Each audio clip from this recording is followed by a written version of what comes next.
یہ میری خوش قسمتی کہ میں حضور کا امت ہوں، ساری زندگی اس کا شکریہ ادا کرتا رہوں تو حق شکر ادا۔ ہم حضور کے امتی، نبی انتظار کرتے رہے، نبی منتظر رہے۔ حضرت خلیل اللہ کی بارگاہ میں پکار رہے ہیں، ربنا وابعث فیہم رسولا، مالک رسول بھیج دے۔ وہ کہتا ہے لیسا بفظ ولا بغلظ، وہ ترشرو نہیں ہوگا، سخت مزاج نہیں ہوگا، ماتھے پہ شکنے لانے والا نہیں ہوگا، وہ پیار بانٹنے والا ہوگا۔ بس وہ آیا چاہ رہا ہے۔ حضرت عیسیٰ نے تو نام بھی بتا دیا نا، مبشرا برسول یاتی من بعد اسمہ احمد، لوگوں میں جا رہا ہوں، چلو نام بھی بتا دیتا ہوں، میرے بعد جو آنے والا اس کا نام احمد ہوگا۔ نبی انتظار کرتے رہے، 12 نبیوں نے انتظار کیا حضور کی امت میں ہونے کے لیے، تمنا کی۔ نستورہ راہب انتظار کرتا رہا، بحیرہ راہب انتظار کرتا رہا۔ شب ہجر کی سختیاں کوئی اس سے جا کے پوچھے، تیری راہ تکتے تکتے جسے صبح ہو گئی۔ زندگیاں گزار دی انہوں نے۔ سلمان فارسی کی کہانی سن لو، مجوسی کے بیٹے تھے، حق کی طلب میں نکلے، باپ نے گھر سے نکال دیا، ایک پادری کے پاس جا کے رکے، زندگی بھر اس کی نوکری کی۔ جب اس کا آخری وقت آیا، اس نے کہا میری تدفین کے بعد غموریہ چلے جانا، وہاں کا پادری خدا رسیدہ ہے، تجھے اس سے کچھ مل جائے گا۔ کہتے میں وہاں سے غموریہ آ گیا، پھر اس پادری کی ساری زندگی خدمت کی۔ جب وہ مرنے لگا تو اس نے کہا کوئی ایسا شخص نہیں ہے جس کے پاس اب میں تجھے بھیجوں، لیکن نبی آخر الزماں کے ظہور کے لمحے آ گئے، تو یہاں سے یثرب چلا جا، وہ اس نبی کی ہجرت گاہ ہوگی، تیری زندگی سنور جائے گی، تو نے بڑی محنت کی ہے، بڑی نوکری کی ہے میری۔ کہتے میں نے اس کو کہا کہیں ایسا نہ ہو میں دھوکہ کھا جو مجھے کوئی نشانی بتا دے۔ اس نے کہا 3 نشانیاں، ایک صدقہ نہیں لے گا، دوسرا ہدیہ رد نہیں کرے گا، تیسرا 2 کندھوں کے درمیان مہر نبوت۔ کہتے ہیں میں نے اس کی تدفین کی، یثرب کی جانب جاتے ہوئے ایک قافلے میں شامل ہو گیا، انہوں نے مجھے پکڑ کے اپنا غلام بنا لیا، لیکن میرے پہ مہربانی یہ کی کہ مجھے بیچا جا کے مدینے میں۔ ایک یہودی نے مجھے خرید لیا، میں اس کے باغ میں گوڈی کرتا تھا، کام کرتا تھا، کھجوریں توڑتا تھا، لیکن میں انتظار میں تھا کہ کبھی وہ نبی آخر الزماں آئے تو مجھے دید ہو، کبھی عرش پر، کبھی فرش پر، کبھی ان کے در، کبھی در بدر۔ غم عاشقی تیرا شکریہ، میں کہاں کہاں سے گزر گیا۔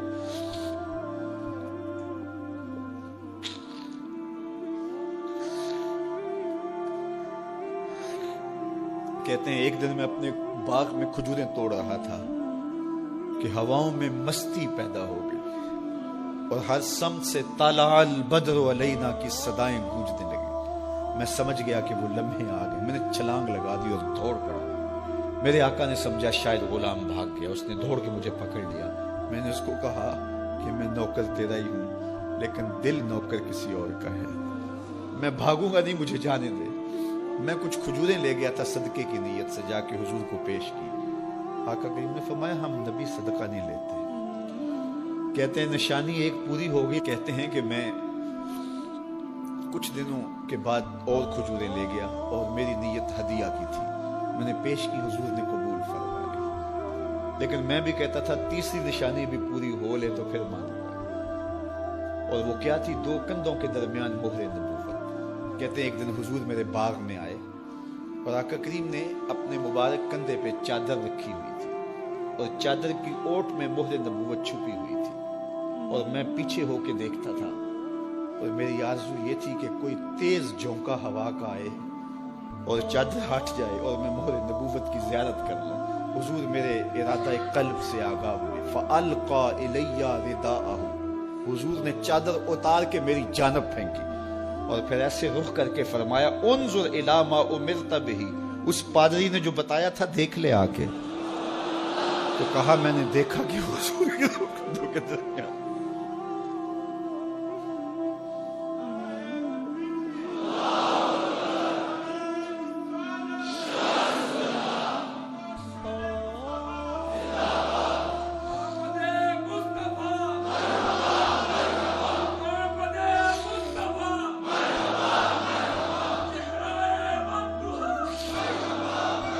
شب ہجر کی سختیاں کوئی اس سے جا کے پوچھے، تیری راہ تکتے تکتے جسے صبح ہو گئے۔ ہم نے تو کوئی انتظار نہیں کیا نا، ہم نے تو کوئی دکھ نہیں سہا، ہم سوئے تھے مقدر جاگ اٹھے.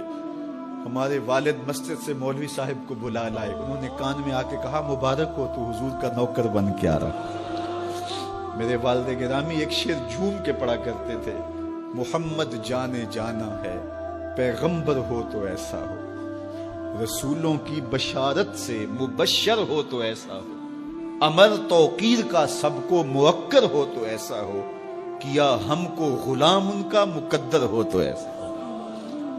میں اپنے مقدر پہ قربان نہ جاؤں, آپ اپنے مقدر پہ نثار نہ جائیں. ہمیں وہ نبی ملا جو نبیوں کا نبی. بنو سعد کے مقدر بھی جاگ اٹھے. اللہ اکبر, کیا وہ خوش نصیب وادیاں تھی, کیا وہ خوش بخت پہاڑ تھے بنو سعد کے, جہاں حضور نے زندگی کے ابتدائی سال گزارے. اللہ اکبر. حضرت حلیمہ سعدیہ کہتی ہیں جب میں حضور کو گھر لے گئی تو میرے گھر میں روشنیاں آ گئیں. باقاعدہ عورتوں نے کہا حلیمہ تو اتنی امیر ہو گئی ہے رات کو بھی دیا نہیں بجھاتی. بڑے امیر کبیر گھرانوں میں بھی رات کو لوگ دیا بجھا دیا کرتے ہیں, لیکن تو اتنی ہی امیر ہو گئی ہے کہ رات کو بھی تیرے گھر کا دیا نہیں بجھتا. تو حلیمہ سعدیہ نے کہا آؤ میں تمہیں بتاؤں میرے گھر میں دیا کون سا روشن. باقاعدہ ہم جولیوں کو بلایا, پالنے میں حضور تھے, اشارہ کر کے کہا ما کننا نحتاج الی السراج من یوم اخذناہ, جب سے یہ پیارا گھر آیا ہے میں نے سارے دیے توڑ دیے. دیے کی ضرورت نہ مشعل کی حاجت, عجب روشنی تو نے پائی حلیم, بڑی تو نے توقیر پائی حلیمہ, بنی تو محمد کی دائی حلیمہ. کہا ما کننا نحتاج الی السراج من یوم اخذناہ, جب سے یہ پیارا گھر میں آیا ہے میں نے سارے دیے توڑ دیے. جہاں روشنی چاہیے ہوتی ہے حضور کو اٹھا کے اس کمرے میں لے جاتے ہیں, وہاں انوار پھیل جاتے ہیں, روشنیاں پھیل جاتی ہیں. کیسے اجالے پھیلے, کیسی روشنیاں پھیلیں. حلیمہ دا چھپر کھجوری دے تھلے, حوراں وچھالے نوری مسلے, فرش تو عرش تک پہ گئی دہائی, حلیمہ نے لٹ لئی خدا دی خدائی. اللہ اکبر. وہ سارا دن تو صحراؤں میں گھوم لیتی تھی, اسے جب بھوک لگتی تھی لبوں کو چوم لیتی تھی. بخت جاگے حلیمہ سعدیہ کے حضور ان کے گھر آئے. اللہ اکبر. جدھر سے گزرتے گئے نور پھیلتا گیا, انوار پھیلتے گئے. حضرت سیدہ طیبہ طاہرہ حضرت عائشہ سلام اللہ علیہا فرماتی ہیں کہ میں کچھ سی رہی تھی کہ میرے ہاتھ سے سوئی گر گئی. اب حضور کے گھر میں دیے میں جلانے کے لیے تیل بھی نہیں تھا. میں پریشان تھی, سوئی گر گئی. اتنے میں حضور تشریف لائے. حضور مسکرائے, کہتی ہے میں نے گمی ہوئی سوئی تلاش کر لی. اللہ اکبر. تو یہ روشنی تھی, یہ انوار تھے. اللہ اکبر. اذا ضحک یتلالع فی الجدر, جب حضور مسکراتے تھے سامنے والی دیواروں پہ عکس پڑتا تھا. اللہ اکبر. جب مسکراتے تھے نور پھیل جاتا تھا. اذا تکلم رؤیا کالنور یخرج من بین ثنایاہ, حضور کے سامنے والے دانتوں میں ہلکا سا فاصلہ تھا, اور جب آقا کریم گفتگو کرتے تھے وہاں سے نور کی کرنیں چھن چھن کے نکلتی تھیں, انوار پھیل جاتے تھے. ایسا نوری ماحول, ایسا نورانی چہرہ. حضرت ابو ہریرہ بولے کل قمر لیلۃ البدر لم ارى قبلہ ولا بعدہ مثلہ. کیا پوچھتے ہو, 14ویں رات کا چمکتا ہوا چاند تھے میرے حضور. پھر کہا نہیں نہیں نہیں, حضور جیسا نہ پہلے دیکھا نہ بعد میں دیکھا. حضرت حسان بن ثابت پاس کھڑے تھے. کہا دیکھتے کیسے, کسی ماں نے جنم دیا ہوتا تو دیکھتے. خدا نے وہ سچائی پن چھڑیا جدے وچ محمد نو ٹالیا سی. حسینہ جمیلہ دا منہ موڑ دیتا, محمد بنا کے قلم توڑ دیتا. مثل او در عالم امکان متصور نیست. حضرت شیخ مجدد کہتے ہیں حضور کی مثل بزم عالم میں ممکن ہی نہیں ہے, ہو ہی نہیں سکتا.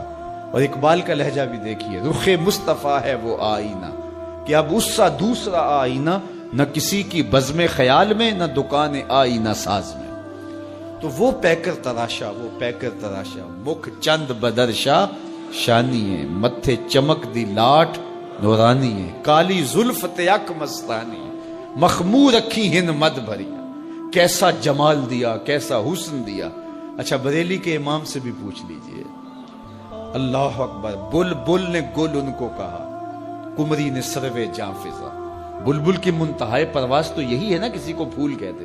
بلبل نے گل ان کو کہا، کمری نے سروے جاں فضا، حیرت نے جھنجھلا کر کہا یہ بھی نہیں وہ بھی نہیں۔ خورشید تھا کس زور پر، کیا بھر کے چمکا تھا قمر، بے پردہ جب وہ رخ ہوا یہ بھی نہیں وہ بھی نہیں۔ وہ حسن دیا وہ جمال